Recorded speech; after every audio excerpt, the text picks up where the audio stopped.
The pace in Kuala Lumpur for qualifying.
This weekend, a group of elite drivers must face the ultimate challenge in the toughest conditions for a chance to create history. But their biggest threat is each other. Button, Hamilton, Webber, Alonso, and defending world champion, Vettel. Coming soon, the indispensables. Well, you know, we didn't want to overplay it, did we? Hi there, welcome to Malaysia. 5 leading men, all of them world champions, all of them desperate to be in the hunt for the title. But this weekend, a raft of other people in the movie, let's call them, who are also desperate to hog the limelight. And our reviewers, as ever, David Coulthard and Eddie Jordan. David, what is it about this place? It's hot, it's uncomfortable, it's demanding on the drivers, but you guys just seem to love it. It's a great designer track. It was one of the first of the new generation of Herman Tilke design tracks, designed in '99. And it's got some undulation, it's got some blind crests, and of course it's got the physical challenge here because of the humidity. And Eddie, what they tell us about this place is that you should expect the unexpected, and actually, in Australia, a couple of weeks ago, that's exactly what we got. Well, we did and we didn't. From me, I think there was great performance, obviously, from Sauber and people like that, but the people who let me down, really, Mercedes, I don't think quite did the job. Ferrari didn't do the job, and taking McLaren into context, they surprised everybody. Coupled to that, of course, we had the new rules, and I don't think they delivered in Melbourne. Perhaps they'll deliver here. Okay, we'll keep our eyes on exactly that. As you can hear, it's nice and loud on the track already. One of the support races is flying around, and we've actually had an awful lot going on the circuit already this weekend, with the wheels coming off for some teams, quite literally. In fact, it's been a pretty difficult weekend so far for some of the rookies, and all of this was happening before the threat of rain. And as we know, in Malaysia, when it rains, it really rains. But it's sunny and dry here at the moment. It's more sunglasses rather than umbrella weather. And the thousands who've turned up so far don't mind if they do get wet today, because if there's one thing that this place promises, and people have travelled far and wide to be here, it's that excitement is delivered. We're ready for a pretty special weekend, and actually it's a busy time of the year for the sport. In 7 days' time, we'll be underway already with qualifying in China. 3 weeks later, we're heading back towards Europe with the Turkish Grand Prix. And after a traditional start in Australia, it's a familiar finish to the year too at Brazil's Interlagos circuit. And we may have kicked things off on the other side of the globe, but despite being quite a long way away, one man looked totally at home in Australia. In fact, it was a bit of a walk in the park for the world champion.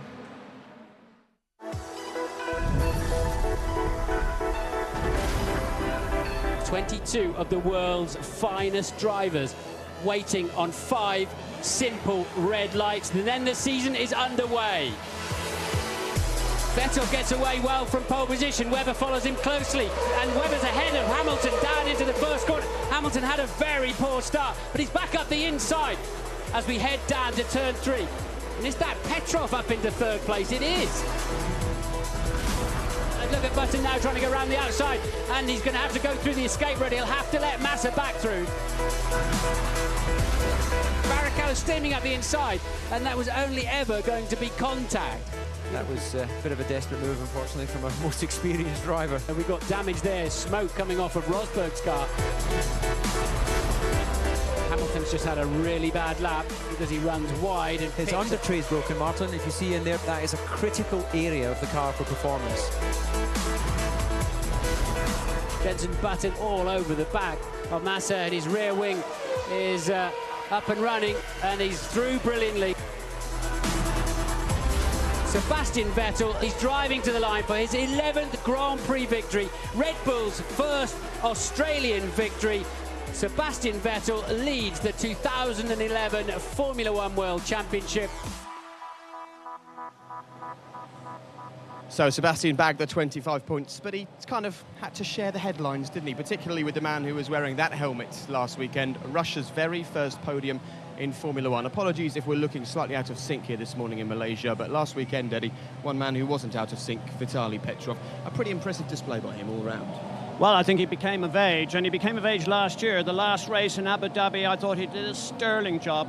He moved on a step from there, and what he achieved last weekend by being on the podium against some very tough opposition, I thought it was a remarkable drive, and full marks to him. Yeah, we spoke to him afterwards. He looked pretty happy, pretty relaxed, David, but actually in this team there is no time to relax, because they'll know that they were the best part of almost a minute off Red Bull at the end of that race. So there's no time for resting on your laurels or even kind of feeling good about how that went, because you move on so quickly in this sport. Well, indeed, they're a previous Grand Prix winning team and World Championship winning team, and its previous guys is owned by Renault. So, you know, their expectations are to stand atop the podium, not just to one side of it. But I think it is a remarkable result for Vitaly Petrov. I think he has really come on a long way since a bit of a varied start to his Grand Prix career. And Nick Heidfield's the one that's under pressure now. He was brought in to be the team leader as replacement for Robert Kubica, but you know, so far you've got to say Vitaly has delivered. Yeah, indeed. Well, let's make our way down the pit line. And actually, there were a couple of problems this weekend for Renault. They had a few issues, but they think they've put them behind them. So much so that actually, talking about Nick Heidfeld, he looked really fast in the final free practice session this morning. And as we make our way down, we actually go past a couple of teams who are under a bit of pressure at the moment. Williams really struggled last weekend. They weren't happy with their qualifying performances, David, and during the race, neither car finishing. Have you been involved in a team where no points are picked up on the first weekend, when you hoped for so much more, which was the case for Williams this weekend? What's it like? Well, I've been involved with teams that had clearly the quickest car and come away from the first race with no points. It is, you know, especially when you travel so far. Every Grand Prix has only got the same points available, but when you travel all that way down to Melbourne and Australia, it puts a lot of pressure on the teams, you know, to deliver the stuff there. So to come away empty-handed is soul-destroying. But, you know, Williams have strength and depth. They'll bounce back from that. And we're making our way past Force India here at the moment. And actually, this is a team, if we take a look live inside their garage right now, you can see the final touches being put onto the cars before they make their way out to start their qualifying session. Actually, this was a team that was smiling quite broadly on Sunday evening, because they found out pretty late on after the race that they had been awarded some points, and that was because the team who are actually next to them here in the pit lane, Sauber, were disqualified after a pretty impressive finish last weekend. So let's make our way over here to James Key if we can, guys. I'll just pop in here next to James. James, nice to see you. Thank you very much for joining us. James is the technical director of this team, formerly, funnily enough, with Force India, and before that, the man to my left gave you your break in Formula One. And that's why they're shaking hands with each other. Let's just talk then about your disqualification from the race last weekend. We've got the offending item that's now been sorted out alongside us. When did you first hear that there was a little bit of a problem? To be honest, Jake, we had no idea until after the race that we had the problem. And it was probably about 3 hours after the race when this issue was highlighted, which took us completely by surprise. And that was when it all started, and we had to look into it. OK, well, they say the margins are small in Formula One, guys. The margins in this case were particularly small. We've got the new and the old version of what caused the problem here. Can you just talk us through it? Yeah, so, I mean, this is a standard rear wing assembly, which we're currently running. You've got a main plane and a flap. The part which is in contravention is the flap, which is the top part here. This is actually a bit from Melbourne. This is the offending item, and basically the regulation says that you have to have a radius of curvature no less than 100 mil in any area of the rear wing. And this area here was less than 100 mil, and they got through the system by a human error. I think the difference was about 4 mil, so it was a very small difference, but rules are rules. Yeah. James, terrible mistake, wasn't it, really? It was, Eddie, yeah. I mean, we were extremely frustrated by the issue afterwards, particularly after such a good weekend for us. You know, it was a good start to the season, but, you know, we've gone through all this, how the system failed in this particular case. It was one-dimensional, one component that got through. And, you know, it's not going to happen again. We've made the whole system a lot more robust. Just in terms of performance, sorry, Eddie, just in terms of performance. Did it hurt? Because I know what it would have hurt like that. Well, indeed, we've all been in teams that have made small errors like that. But in terms of performance, would it have made any real performance difference in terms of that extra 4 millimetres? You know, if we went back to Melbourne now with the proper part, would you have the same result there?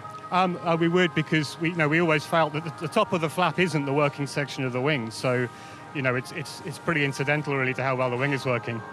And to a certain extent, that's why this problem occurred, because the guys weren't paying attention in this area and it slipped through the net. But I think, I think, you know, the modification we've made, we've checked it out, we've tested it here, it was checked at the factory beforehand, and there was zero difference. So I think the Melbourne result was genuine, yeah. And to finish Eddie's question for him, for someone that designed, built, and I guess loves this car, how much did it hurt?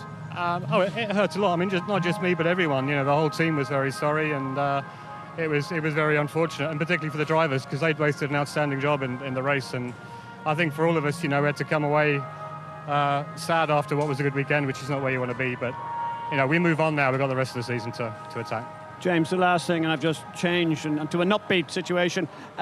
Perez, I mean, everybody's talking about him. One stop. How did you manage that? It wasn't planned, Eddie, to be honest with you. We monitored it as we went along, but, you know, he did a really good job to conserve the tyres, and we felt it was going to be a 2-stop at best. But we, you know, we were looking at it. His lap times were good on the option tyre, which is what he did all the laps on. And by about lap 45, we thought, actually, you know, we could make it to the end of the race here. We advised him of that, and I think probably about 5 laps to the end, the tyres really began to go off, but he held on to it tremendously well. And for him to do that in his first race, you know, was a great result for him and for us.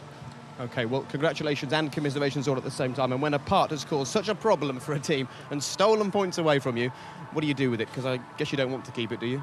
This one we'll take back to the factory and modify accordingly, I think. Very good. So it might feature in Formula One again. All right. Well, thank you very much, James. Thanks for joining us. And if James was frustrated and angry after what happened, how would a young man who was taking his first steps in Formula One feel? Because forevermore, David, and he'll know how this feels perhaps, the chance to say that I scored points on my Formula One debut was taken away from Sergio Perez, a young man who learned a lot about Formula One last weekend, and we learned a lot about him.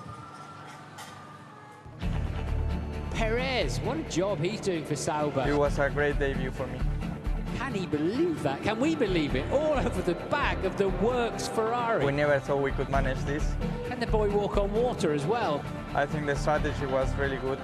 That's extraordinary. His tyres haven't worn out. I was very happy for the result for the whole team. It's a shame what happened, but you always get the next chance. 21-year-old Sergio Perez was born and raised in Guadalajara, a city used to a relaxed pace of life and traditional Mexican sports. That was until just before the start of the season.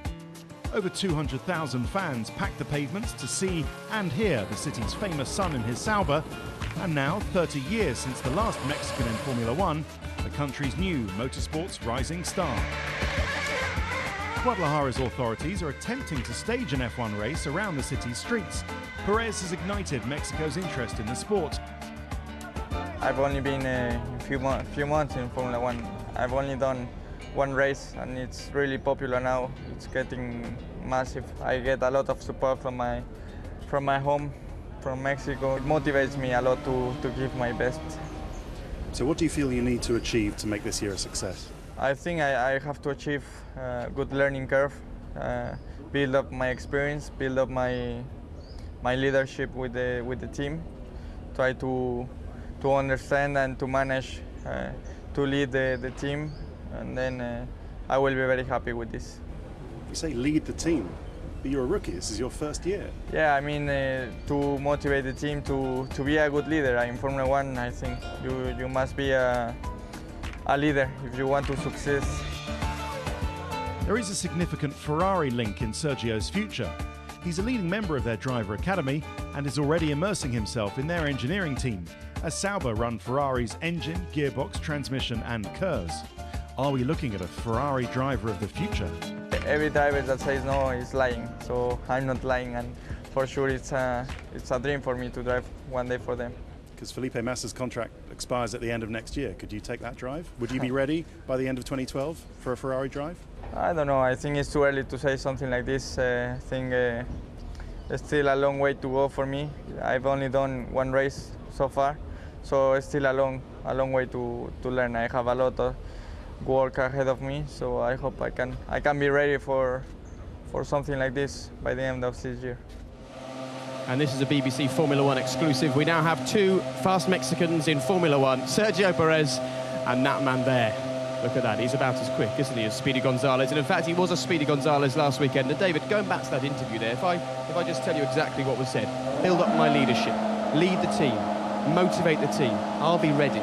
This boy certainly sounds like a Formula One driver already, doesn't he? Incredible confidence. Well, he's been groomed from karting all the way through. You know, he comes from a family that's well established in Mexico. He's got a famous brother, so it's not like he's just walked in from the countryside somewhere. He knows what he has to do to achieve the ultimate goal of winning a Grand Prix. First of all, is to get himself to Formula One, and then it's to impress the other teams. And he has to know that ultimately, to win Grand Prix, he has to move on to another team. Sauber have been a great contributor to the Grand Prix pit lane, but they haven't been able to sustain real challenges for race victories. OK, well, with that in mind, let me throw this to the both of you.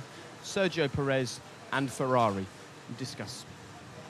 It makes perfect sense. Massa's not going to survive much longer. Contract is just about up. I don't see them taking Rosberg, who's also planned. And unless Robert Kubica is able to come back and do an outstanding job, the way is wide open for Perez. The Rosberg thing surprises me, and I'm pretty sure he's well tied up at Mercedes. But I think that Ferrari have to be looking for a bit of change, not only in the way the car's performing right now, but Felipe has been part of that team for a long time.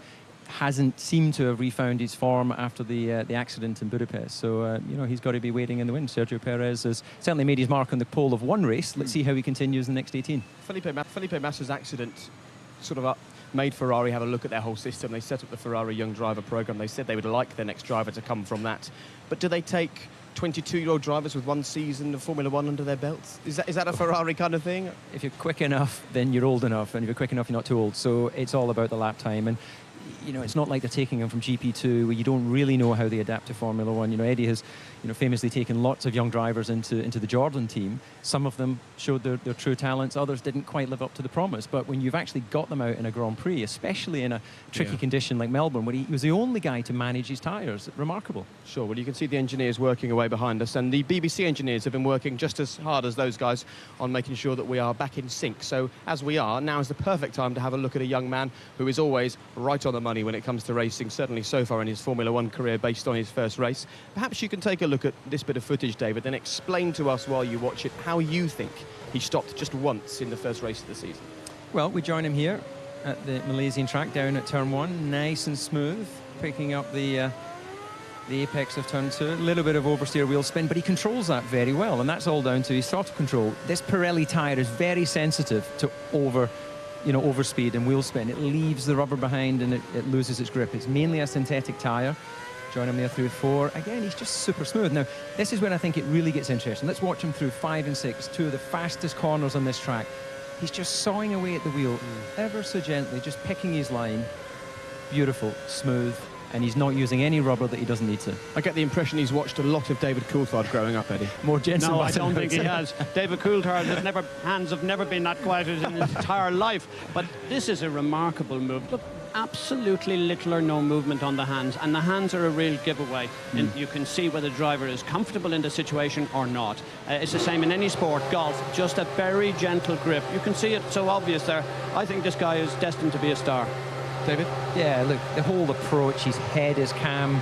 You don't see this. You can almost imagine there's no anxiety below that helmet. His neck is not overly tight. He's not using more energy than he needs to drive this car. Look at that small brake balance adjustment. Touching the radio switch there, probably communicating to the team. Super cool, super smooth, and with high track temperatures here, a lot of talk of multiple stops once we get to race day. Be interesting to keep all eyes on him. Yeah, if he stays cool in this heat, we'll be very, very impressed indeed. But Eddie, for a team who are based in Switzerland, where remarkably circuit racing is actually banned, this team have got a great knack of finding really decent young drivers. They've had Kimi Räikkönen, Felipe Massa, Robert Kubica, Sebastian Vettel have all come through the Peter Sauber programme. What is it? You enjoyed finding young, fast guys. What do you look for?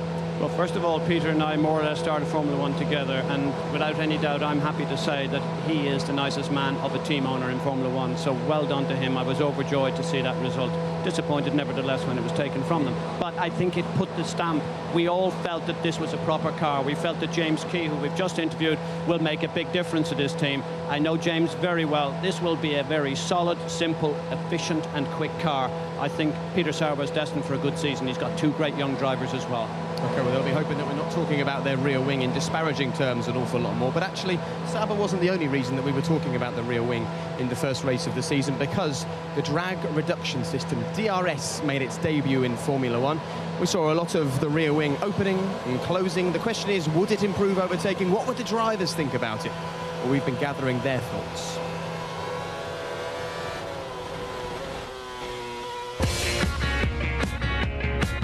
It should be better than Melbourne. Obviously, we have a very slow corner opening the lap, or opening the activation of it, and then a pretty big braking area into turn one. So it definitely will be better than Melbourne. Whether it's enough remains to be seen. I mean, it'll work really well around here because you've got such a long straight. I think it'll, in a way, make it too easy to overtake. This is a circuit where you can overtake. If you get within 1 second of a car in front, you normally can have a chance of overtaking. So I think the difficulty still will be to get within that 1 second. It's a track which gives more capacity anyway, more opportunity to overtake without DRS, and I think with DRS we're going to see much more overtaking than we have done previously. If we see it's too much, we'll have to look at tuning it down a bit, because what we want to do is still make it challenging for the overtaking driver. We want to give him a little bit more opportunity. Mercedes has the best DRS at the moment, which, you know, they gain maybe 4 kilometers more on the straight, but it's not doing them any good at the moment. So there's a real balance. It all balances out. Obviously, I hope I don't have to overtake anybody on Sunday, but that's always a luxury situation and doesn't happen too often. But I think it allows overtaking, so we'll see. OK, well, let's talk about the DRS then, the drag reduction system. Eddie, many people were worried that it would turn Formula One into kind of a form of American wrestling. An awful lot of bravado and showing off and not a lot of substance. How would you assess its debut? Well, I think the debut was disappointing. Perhaps we didn't see it at its best. We didn't see the overtaking that we were hoping to see. But hang on, we need to give it a chance. I think this will be a different story. We've got to be careful. This may actually produce too much overtaking for the wrong reason. So I think it just needs time to balance itself out, see where it works, see where it doesn't work, and it's too early to be critical of it at this moment in time. OK, well, if you were going to invent the perfect drag reduction system scenario, what they've got this weekend would probably be it, wouldn't it? Well, I'm not an engineer, so I can't say whether it's the perfect system, but the actual positioning of what they've got here, as you can see, 207 metres before turn 15 is where you actually get the activation point, where if you're 1 second within the car in front, you then get a little message telling you you're in the zone. And then when you exit turn 15, get the car straight, and then you can deploy your DRS. And hopefully at that point, you'll pick up the 10 to 15 kilometers an hour, depending on the system, get into the slipstream, and make use of this vast circuit. It's 22 meters wide, significantly wider than any other track that we race on, so there should be plenty of room for the drivers to either defend or overtake. The track's wide, the straights are long. If you look down the pit lane behind us, you can hardly see the grandstand at the end of the straight down there. It really is a pretty monstrous place. Let's carry on walking, Eddie, and get your thoughts on this, because actually, what people have noticed is that here, particularly with that hairpin, you can get within 1 second of a car, you can then deploy your DRS, but also have taken the place at the hairpin and just use the DRS to pull away. It has a whole lot of little rafts and new ideas. David and I were discussing before we came on air. What happens if Vettel is passing somebody and he just nips inside, makes the overtake, but was in the zone, and suddenly the DRS is armed? He then can just have a free all the way down here, uninhibited, with the DRS in play. Is that really what we're trying to achieve? I think that's a little quirk of the regulation. I'm sure they'll tighten it up in time, but it is a possibility and it could happen.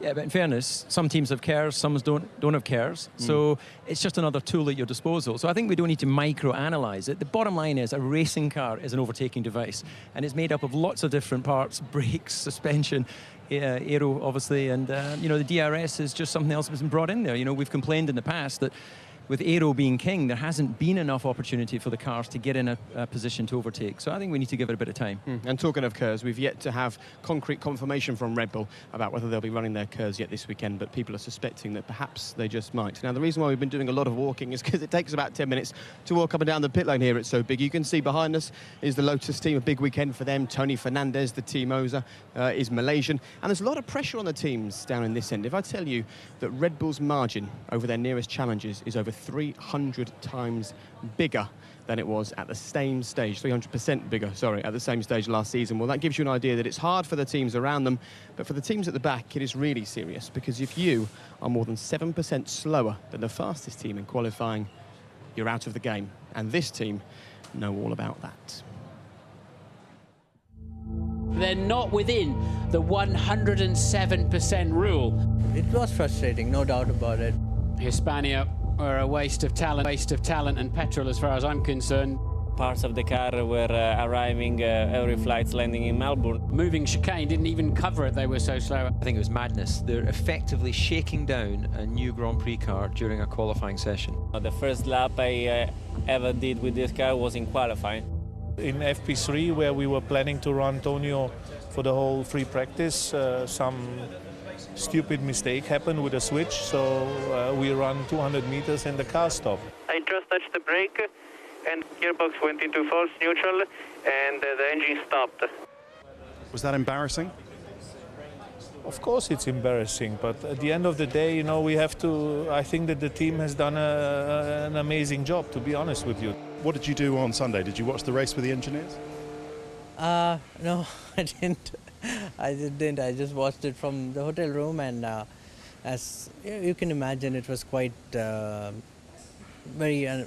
sad situation for us, definitely. It's been very tough. We, for various reasons, weren't able to get fully into the design of the car until very late in the year, mid-December, and this put certain restrictions on what we could do, so we had to base this year's car quite a lot on using last year's chassis.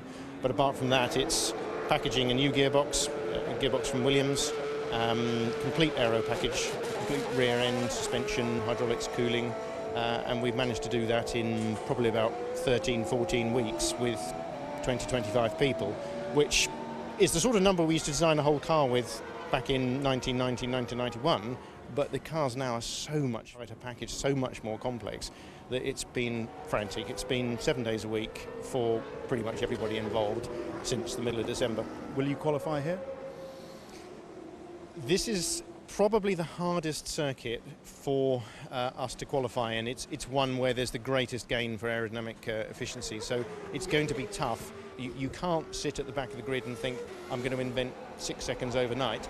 You've just got to be a tenth or 2 tenths or 3 tenths closer every time and just keep remorselessly, we hope, getting closer to the front. So Eddie, try and explain to us what we're seeing here. Is it a team who've underestimated how much they need to spend? Is it a team with OK resources who are badly run? Or is it a team who are just unlucky that Red Bull are so fast? What is the situation at Hispania? Because it's so confusing. Well, there's probably a little bit of each of those three items all involved in the one scenario here. But let's not just forget this, because this team was not well prepared. We know that. Jeff Willis has just described it, but Jeff Willis is a very, very competent engineer. Remember, he won championships at Williams, he was at Red Bull, he was at Mercedes, and of course he was with Honda. He's been everywhere, so he knows how to build a good car. So maybe let's not be overcritical just at this moment. Sure, they've had a shocker. They had a shocker at Melbourne. They want to get that out of the system. Let's just start from today. They weren't prepared. It was a very difficult, bad start for them. Yeah, I don't think, from my point of view, it's an engineering or technical issue. It's obviously a management and financial issue. Jeff said there, he didn't start designing the car until December. Most of the top teams are working on their new cars in the middle of the previous year. They know it just physically can't be done. You know, they've got the car here, but they didn't manage to get it on track until qualifying in Australia. It's hardly run properly here. So it's just a planning issue. Something's obviously going on behind the scenes that's not giving them the best chance. It's a pretty serious planning issue, Eddie, because if they had started the season when we all expected the season to start, which was in Bahrain 2 weeks before the season did start, then this car, as they've said, would not be ready. And if the car's not ready to start the season, you can be thrown out of the World Championship. I mean, this was serious. They would have been thrown out. You know, the rules are very strict. They're not there for fun. It's not just Bernie Ecclestone. This is a sporting code. It is very clear. There is very little leeway in this. People think, oh, it's a little bit smoke and mirrors. This is not smoke and mirrors. This is real time. Had they not turned up at Bahrain, they were over. Their season was finished. So in one respect, they can thank their lucky stars that the problems that we all saw at Bahrain actually happened at that time, or otherwise they were sort of dead and buried for this season. Do you not need them, though? New teams, new blood, a chance to bring some rookies into the team, despite the fact there are no rookies driving for them at the moment? Well, if you remember, I think I upset a few people when we talked about this last year. It's not about having quantity, it's about having quality. Formula One is a high-paced, technical sport. It's not somewhere where you come and just, run what you brung. It's not a hobby racing series. So, I think you only need 16 cars on the grid for Bernie to fulfill his contracts with all of the various places. Of course, we want to see more cars. We want to see strength and depth. We want to see quality teams and drivers going wheel to wheel. We all want to see that. But clearly, it's difficult. Otherwise, you wouldn't have the spread from the front of the grid to where we are down here. And Carter Kane is a guy who's going to be driving this car today, we hope, and he'll hope that he's driving in the Grand Prix as well. You gave him his chance in Formula One. He's had 6 years out of the sport. Talk about being thrown back in at the deep end. It's very difficult because his biggest preoccupation at this moment is in time. How do I get within the 107% rule? Never mind being on the grid, because he's made the point. He saw this race. His debut race, he saw it in a hotel room. I mean, that's no way to go racing. It's a shame. But David is right. It doesn't need 16 cars to make a Grand Prix. It needs two cars racing together, and that's Bernie's philosophy. His idea is, look, we need some real high action up the sharp end, and then the other teams following in, trying desperately to make it up. And I think at the moment he sees teams like this not being able to do that. Just a quick one. One thing I found remarkable was that Narain said he watched the Grand Prix from his hotel room. Yes. Why would you not at least go in and soak up the atmosphere if you've gone all that way? Does that not tell you that it's a driver that's not particularly happy hanging around the team? Well, I'd be he's embarrassed, isn't he? I love Formula One. That's why I'm still hanging around. So I know, he doesn't even want trying to get rid of him, but he won't go anywhere. Well, you're a junkie, for God's sake. Look at you. You do like Formula One and racing as well. Congratulations to David, by the way. He's just announced he's back in the DTN this year. So if you were at Brands Hatch at some point in 2011, you can go and watch this man racing around there. Right, talking of watching the racing, there are plenty of ways that you can do that with us here on the BBC this weekend. If you so wish, you can log on to the BBC Sport website. You can watch all the sessions there. There are also driver tracker available for you there. Plenty of other goodies, all the news, all the latest tweets and things like that as well. If you miss anything for the next 7 days, it will be live with us right here on the BBC iPlayer. And everything is going to be available on the BBC One HD channel. So we're live on BBC One and BBC One HD, so make sure that you stick with us for the rest of the morning. So, a pretty tough weekend here down at Hispania. What about Nico Rosberg? He'll have a pretty tough weekend as well, unless the team can improve the car. He had a struggle the first time out. He was hit by Rubens Barrichello. He didn't finish the Grand Prix, and it was a chance that he missed to pick up on some serious fitness ahead of racing here in the heat. And talking of the heat and talking of fitness, he's been talking to Lee McKenzie.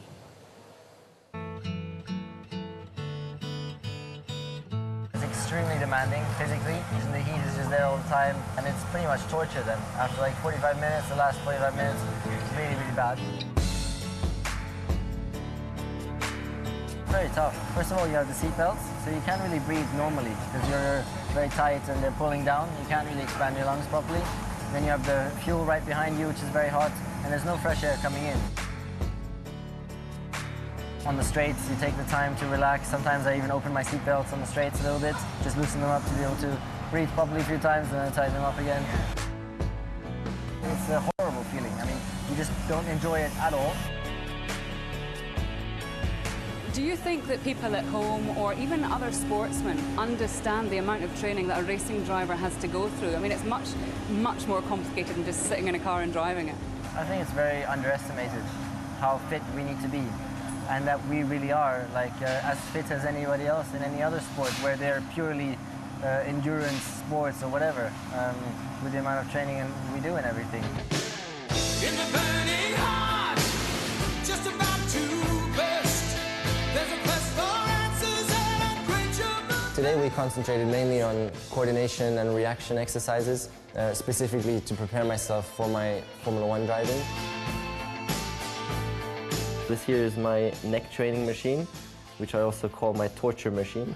But I have to do it because the neck muscles are one of the most important muscle groups when driving a Formula 1 car.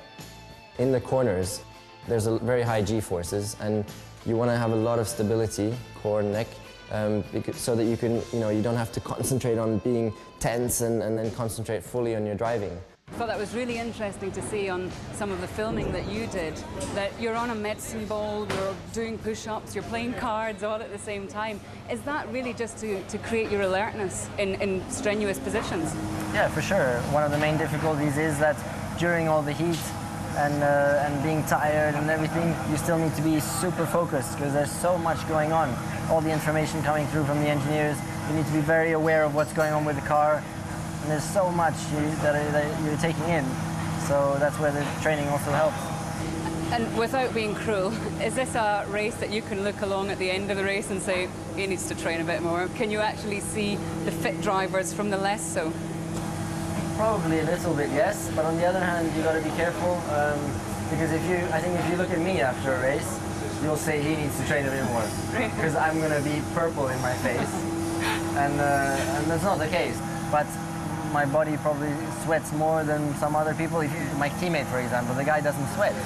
In Australia, we saw your race was curtailed earlier than you would have wanted. I mean, obviously, you'd rather have finished the race, but would that have helped your fitness from a driver's point of view?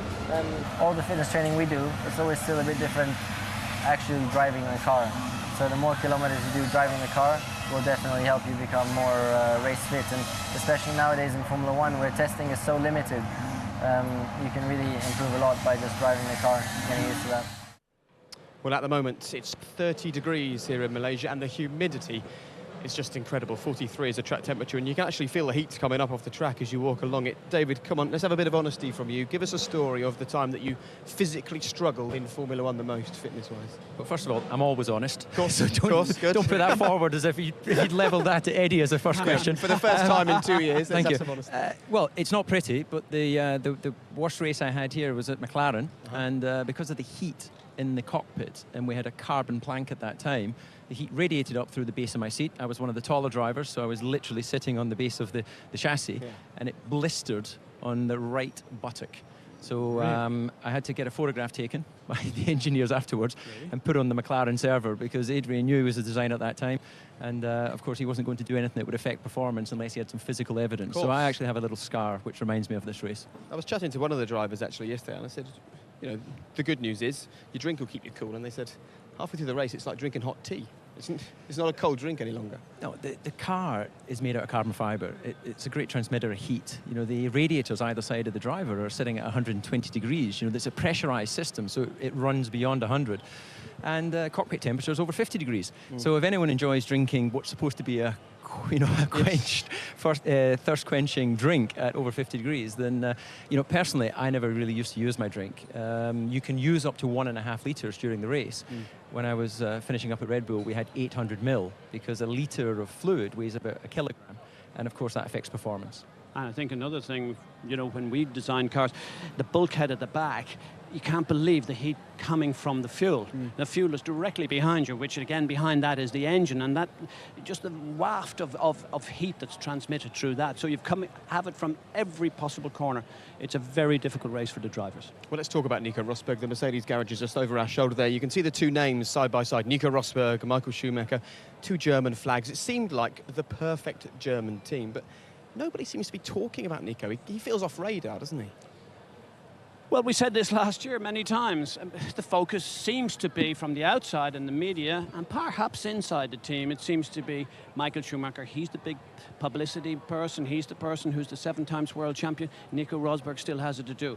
A lot of people were surprised that Nico did such a remarkable job against Michael Schumacher last year, and he's continued to do that, in Melbourne in qualifying, and we'll see what happens here going forward. But for me, I think needs to see what he's going to do in his future. We've talked about a Ferrari link.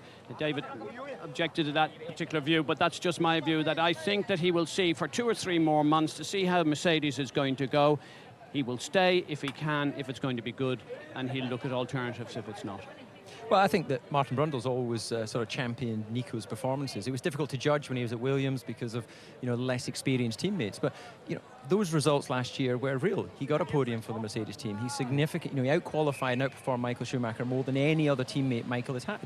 He's the real deal, and I think within the team he is spoken about, but to the wider public, of course, you only tend to remember the winners, and so far he hasn't won a Grand Prix. Yeah, well, Nico beat Michael last season. It remains to be seen whether he can do that this weekend. And if you're wondering what all the people were about, well, if you look behind us, you can see that they're clearing the pit lane there. Please kindly leave the pit lane. Thank you for your cooperation. They do that about now, because before long we leave the pit lane as well, and then qualifying for the Malaysia Grand Prix will start. Right, as we're getting close, I think it's time to round up the news, all the tales, the tantrums and the tittle-tattle.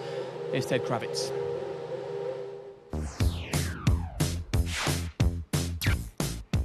Familiar stories back in F1 after Australia, how Red Bull's front wings run so low to the track. The team say it's because they run a large rake angle. The rear of their car is higher than the front, so the nose droops down, rather than the front wing being too flexible. Rivals question whether that's the whole story. Yeah, the rake can contribute to running a lower front wing.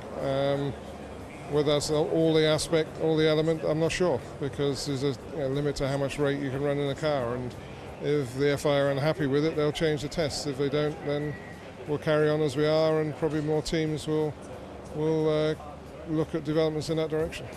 Still with Red Bull, they are running KERS here because this track is in the top 5 for KERS in terms of biggest lap time reduction. It's also worth 18 metres off the start line. Meanwhile, the inquest into why Mark Webber's car was so slow in Melbourne has revealed that a rear damper failed halfway through the race. Yes, you can always not get the most out of your car at some weekends. We've all seen that here and there, but obviously that was pretty extreme, I think, in Melbourne, so looking forward to this weekend. Meanwhile at McLaren, Jenson Button admits he should have let Felipe Massa back past immediately after cutting the chicane, rather than waiting to see if he'd get away with it. In the moment, you know, frustration, and I just wanted to get on with my race, and you know, I should have let him pass, but I didn't. For his part, Felipe Massa's rejected Jenson's comments about his harsh blocking moves. Gotta stop moving on the straight like he is. For me, I was defending very well, and I was, you know, blocking him in the right areas. The place he passed me is not allowed, so I expect him to give me back the position. He didn't, so he was penalized. Potential thunderstorms are on everyone's mind because only a handful of drivers have ever run Pirelli's new wet tyres in anger. I have had basically no rain running in winter. I've had some in Barcelona, but it was so wet that I couldn't run. And it's going to be an interesting experience for me if it happens the first time, because I don't know basically the tyre variation between the intermediate and the heavy wet tyres. And if you missed yesterday's practice on the red button, Virgin Racing had a rather worrying suspension failure that pitched Jerome D'Ambrosio into the gravel, and it was a nightmare day for Renault. First, Nick Heidfeldt's brakes failed, and then another suspension failure, this time for Vitaly Petrov, curtailed the team's running. The failure was traced back to a bad batch of suspension uprights, but with little meaningful setup work yesterday, Renault go into today's qualifying with their work cut out. Yeah, it's been a pretty tricky weekend for Renault, even though Nick Heidfeldt, as I said earlier, did put in some good times in the final free practice session.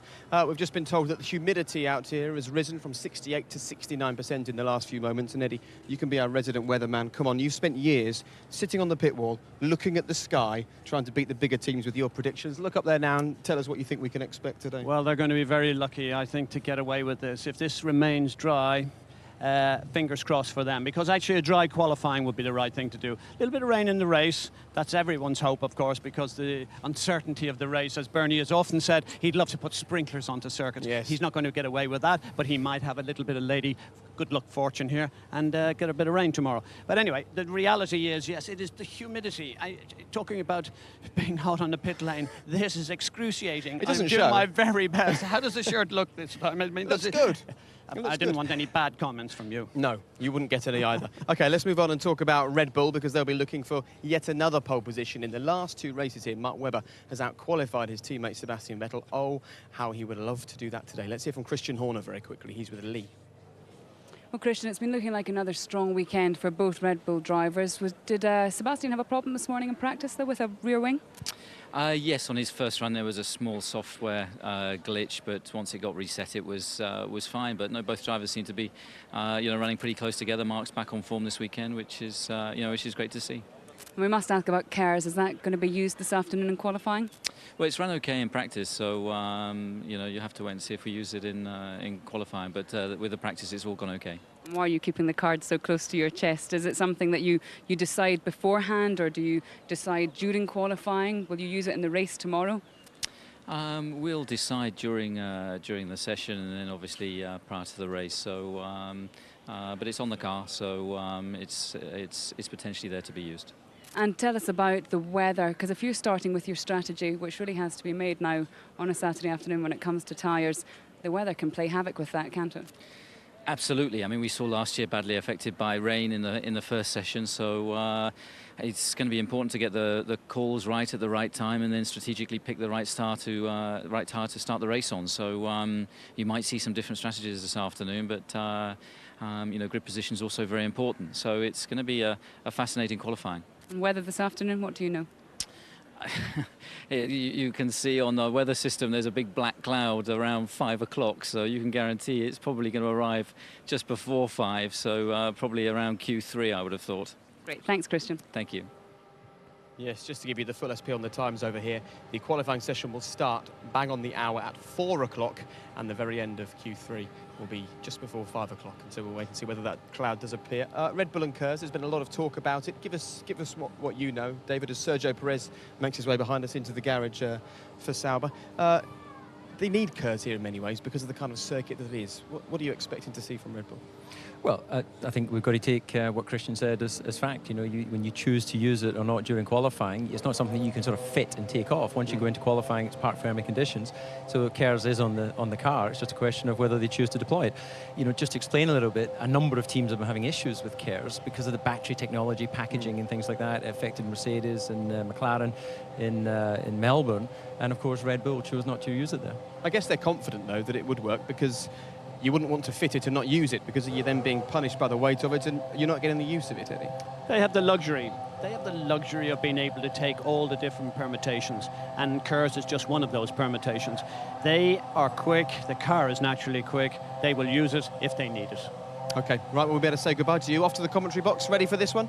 Well, I'm just thinking, it's nice you've walked me all the way down to the furthest point that I now have to go all the way back and across the circuit, so thank you for that. Well, while we talk, you can head off. Had we known, we would never have ever expected. I think you stitched me up easy. Go on, David, off you go. Thank you. We'll see you very soon. Enjoy it. Good luck. And he gets to hang out now in a nice air-conditioned commentary box while we stay here in the heat. And the heat is on the teams because qualifying is getting very close indeed. And, of course, David and Martin, they're a rookie partnership as far as commentary together is concerned.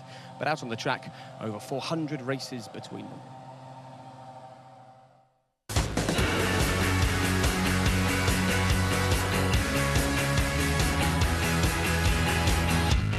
The Sepang International Racetrack, just under 3.5 miles, 15 turns. David, take us through the challenges of qualifying.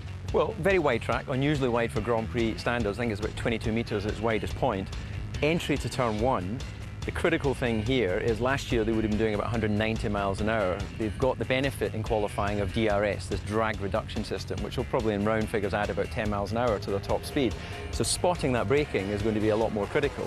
But in my view, you've actually got a bit of space to play with in your entry speed because it's such a wide apex, it's a long corner. The critical thing is more about not actually braking too early than braking too late.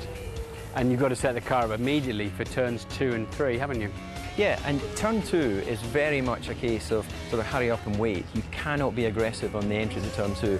The circuit actually drops away. Yeah, I know.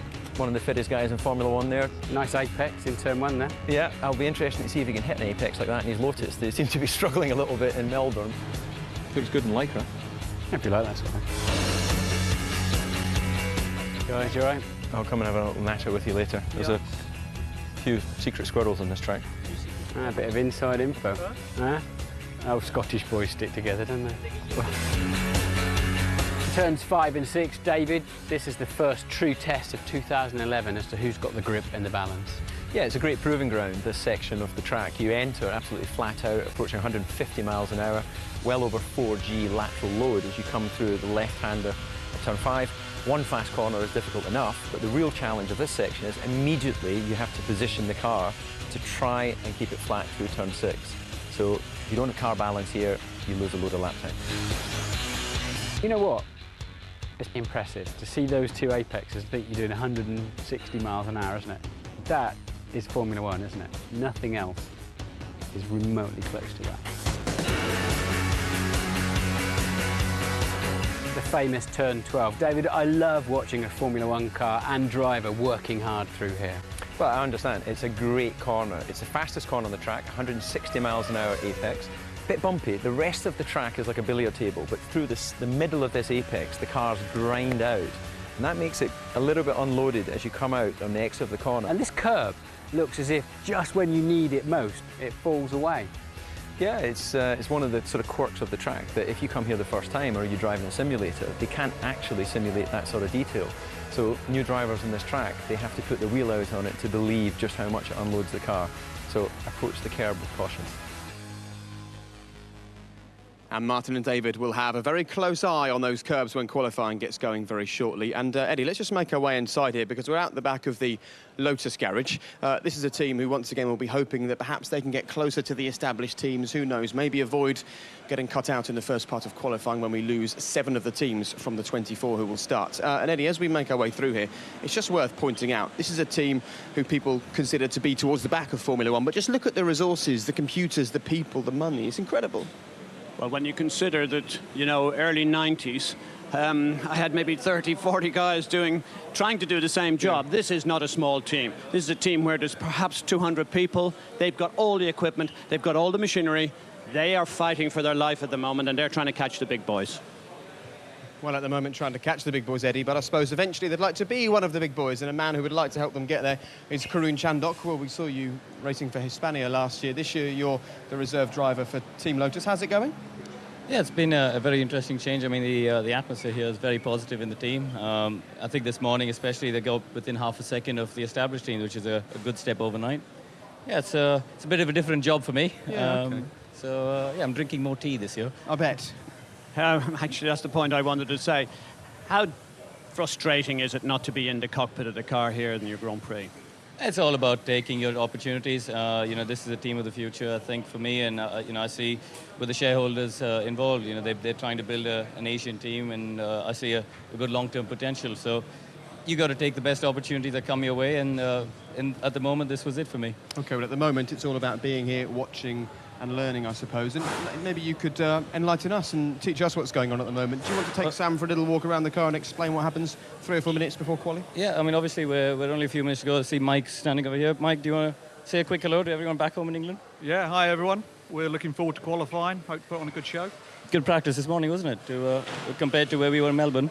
Yeah, I mean, really, where we're expected to be from the testing in Barcelona pre-season. Melbourne was a bit of a glitch, struggled with tyre temperature, but this morning we're in with a sniff of getting into Q2 if the guys get it right. So I'm going to take these guys for a wander, let you get your headset.